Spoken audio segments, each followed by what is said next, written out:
ନମସ୍କାର ବନ୍ଧୁଗଣ, ମୋତେ ଆପଣ ପଚାରିଛନ୍ତି ଅନେକ ପ୍ରାଚୀନ ଧର୍ମ ବର୍ତ୍ତମାନ ଲୋପ ପାଇ ଯାଇଛି,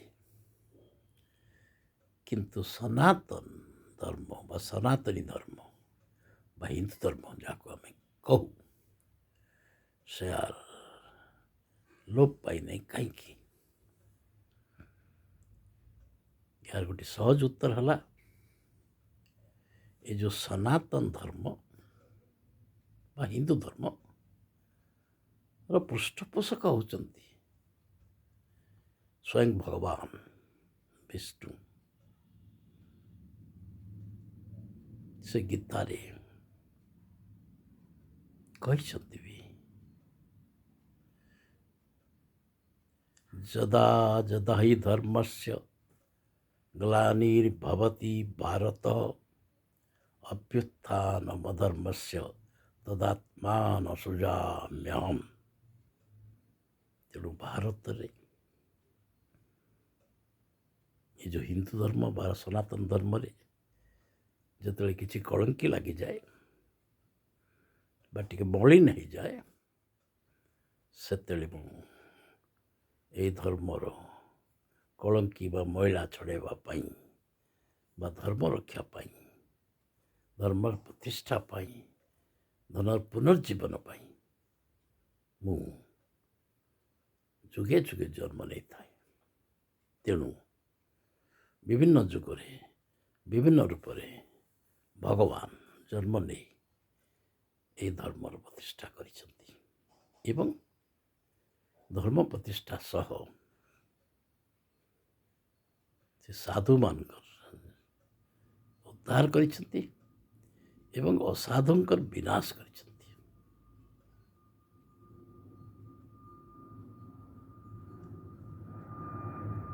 ତେଣୁ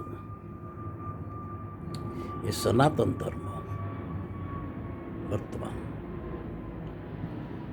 ଏ ଆର୍ଯ୍ୟାବର୍ତ ଭାରତରେ ବର୍ତ୍ତମାନ ସଗର୍ବରେ ମୁଣ୍ଡ ଟେକି ଚାଲିଛି। ଯେତେ ବାଧାବିଘ୍ନ ଆସିଲେ ମଧ୍ୟ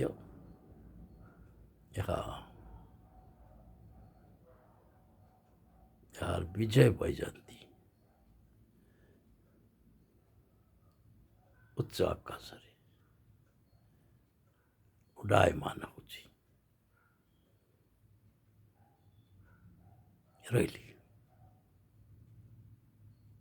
ଚିନ୍ତା କରିବେ, ଲାଇକ୍ ସେୟାର ବା ସବସ୍କ୍ରାଇବ୍ କରିପାରନ୍ତି।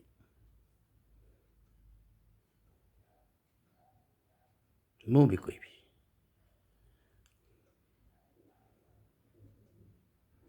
ଧର୍ମ ରକ୍ଷତି ରକ୍ଷତା, ହିନ୍ଦୁ ଧର୍ମର ରକ୍ଷା ପାଇଁ ବା ସନାତନ ଧର୍ମର ରକ୍ଷା ପାଇଁ